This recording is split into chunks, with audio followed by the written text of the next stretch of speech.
আত্মীয় প্লাস তারা councillor member. Hello হ্যাঁ আপা, আপনাকে খুব মিস করতেছি আপা। দেশের অবস্থা তো আপা, দেশের অবস্থা তো খুবই খারাপ আপা। আমাদের খুবই খারাপ, সবাই পরিশ্রম করছে খুব খারাপ। আপা, আর ওই যে আজকে গতকালকে রাতে তো আপনার পার্টি অফিস থেকে 6 জনকে গ্রেপ্তার করছে, মানে গোপালগঞ্জের পার্টি অফিস থেকে আপা। আপনি নিউজ জানেন কিনা আপা? আমরা তো বাড়িতে ঘুমাইতে পারতেছি না আপা। এটা প্রশাসন খুব মানে খারাপ করতেছে, যৌথ বাহিনী অভিযান করতেছে আপা। অবস্থা। হ্যালো, হ্যাঁ, ওখানে তো একজন শিবির আর একজন হলো ছাত্র দল, তাদেরকে বসাইছে এখন গোপালগঞ্জে। জি আপা, এটা আসলে গোপালগঞ্জে এখন আপা আমার আসলে আপনার সাথে অনেকদিন ধরে কথা বলার ইচ্ছা ছিল, বাট আপনি ধরছেন, অনেক ধন্যবাদ আপা। আর আমাদের গোপালগঞ্জের একটা দিক নির্দেশনা দিবে এরকমের একজনকে একটু সেট করলে আমাদের জন্য ভালো হয়। আর দ্বিতীয়ত তাহলে সারা বাংলাদেশের নেতা কর্মীরা হয়তো বা নামতে পারতো। হ্যাঁ, একজনের নাম বলবা, সাথে সাথে প্রতিটা মামলাদেরও গ্রেপ্তার করে দেবে। ও, তাহলে তো ওইটা আসলে সেটা তো আসলে তাহলে আমাদের কোন দিকে যে যাব আপা আসলে নিজেদেরই করতে হবে, যে জায়গায় যা অবস্থান থেকে কাজ করতে হবে। আপা, আমার ইউনিয়ন হলো বুড়াশি ইউনিয়ন। এই যে আপনি যে নৌকায় করে চলতেন, মানে যে রাস্তা দিয়ে যেতেন। আমি চিনি। জি আপা। যার যার এলাকা নিয়ে শেষে কাজ করতে হবে, সবাইকে সাবধান করতে হবে। আর গোপালগঞ্জ যাবো, যে গোপালগঞ্জ যাবেন হাত দিচ্ছে, তো গোপালগঞ্জে যে হাত দেয় তার কিন্তু হাত পড়ে। জি আপা, জি আপা, জি জি গোপালগঞ্জে হাত পড়ে, এটা ভালো হবে না। জি আপা। আপা, আপনি ভালো আছেন তো আপা? আমি ভালো আছি, আমি ঠিক আছে। আমি এই যে কথা বলছি আমার বাইরে আছে, কালকেই প্রজ্ঞাপন দিচ্ছে। জি আপা।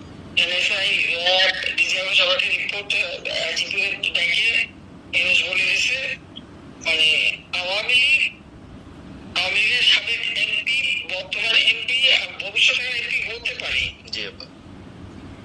তারা তাদের আত্মীয় স্বজন, আত্মীয় স্বজন জি আপা। প্লাস তারা কাউন্সিলর মেম্বার, তারপরে মেয়র, যে যেখানে আছে এবং তাদের আত্মীয় স্বজন সবাইকে অ্যারেস্ট করতে বলছে। তোমার কত করবে সেটাই তো কথা।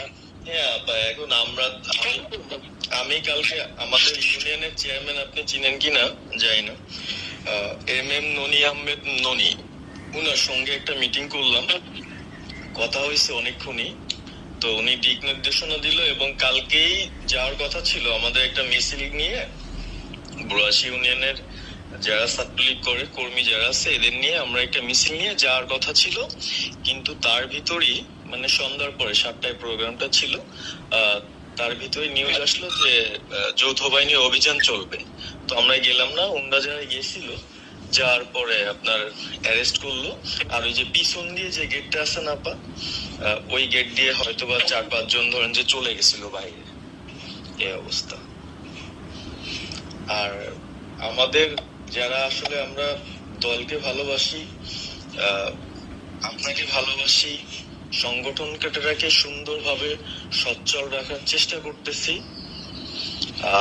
এদের খুব ডিস্টার্ব করতে খুবই। আপনার যেদিন জন্মদিন ছিল ওই দিন আমরা আমাদের ছোট ভাইদের দিয়ে বঙ্গবন্ধু কলেজের ওদের দিয়ে আপনার অনুষ্ঠানটা ওরা করতেছিল, কেক কাটছিল, এর ভিতরে ওসি নিজে এসে ওদের কলার ধরলো। মানে খুব অ্যাক্টিভ যে 4-5 জন ছেলে আছে, হিমেল, তারপর বাপ্পি, রেয়াজ, সাকিব, তারপরে সাব্বির, এরা বঙ্গবন্ধু কলেজের আসলে আমি ব্যক্তিগতভাবে যতটুকু না করতে পারতেছি ওরা ততটুকু করতেছে। এবং আমরা একটা মশাল মিছিলও করলাম সেদিনও আপনার আর্মি আমাদের পরবর্তীতে ওদের বাসায় যে ঝামেলা করলো, আমি একদম সামনে ছিলাম। আমি আপনার ওই ছবিটা পাঠাইছি, আপনি দেখছেন হয়তোবা। আর প্রত্যেকটা মিছিল মিটিং ইনশাল্লাহ বা থাকি, কিন্তু এলাকার এমন একটা পরিস্থিতি সৃষ্টি হচ্ছে, সেটা হলো আপনার 75 পরবর্তীতে যেভাবে মানুষজন ভয় পাচ্ছিল সেই জিনিসটা বা সবাই করতে চাচ্ছে, মানে জোর করে আসো আমাদের দলে যোগ দাও।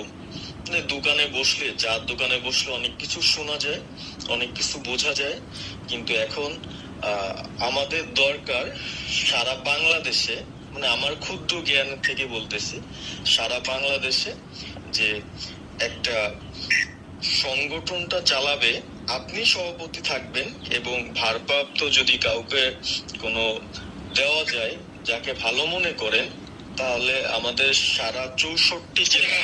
জি পাকা কথা এখন বলার সময় না। সরি। এখন যার নাম দেবো তাকে সবাই আগে অ্যারেস্ট করবে, আর তার নামে সবাই আগে মামলা দেবে। জি আপা। আপা আমাদের মাঝে মাঝে ওই যে প্রেস, মানে কালকে যে প্রেসটা দিছে এটা আমি সুন্দর পড়ছি, অনেক ভালো লাগছে এবং আমি আমার ফেসবুকে ছাড়ছি। হ্যাঁ, ওটা আমি নিজে লিখে দিছি, আমি কারেকশন করে দিছি এবং আমাদের দিদিকে ফেসবুক ওটা ওইভাবে যাবে। আর আমাদের কয়েকজন নেতা ঠিক করে দিছি, তারা বিভিন্ন ইস্যুতে একটা করে স্টেটমেন্ট দেবে। জি আপা। আমার শেখ সাহেবের নাম দিয়ে দাও, সে চালাক। না, উনি কিভাবে, উনি তো মানে আমাদের আমাদের কে চালাবে? আপনি যারে বলছেন। আমি জানি বললে তো হবে না, তোমাকে এই বাস্তবতা বুঝতে চাও না কেন? জি আপা। আমি যার নাম দেবো সকলেই সে অ্যারেস্ট হবে। তাহলে আপনি সাজা খান, হ্যাঁ সাজা খান নামছে, সব তাকে অ্যারেস্ট করছে। জি আপা। বসে বসে ওটা কার কাছ থেকে কি টাকা হয়তো শুরু বলে তো লাভ নেই। জি আপা। এটা আমাদের তো নর্মাল রাজনীতি করতে দেবে না। জি আপা। ওই ওকে যে ওষুধ বলার যে ওষুধের নাম কি, ওষুধ বাড়ি কোথায়, সেটা খোঁজ করে বার করো, আমার পাঠাও। ঠিক আছে আপা, আমার আপা যদি সুযোগ থাকে আমি আজকেই আপনাকে ওই বিস্তারিত পাঠাচ্ছি, উনি কত সালে ঢুকছে সবকিছু পাঠাচ্ছি আপা আপনাকে। সবকিছু যাও, বললো যে 1 লাখে শীত চায় না।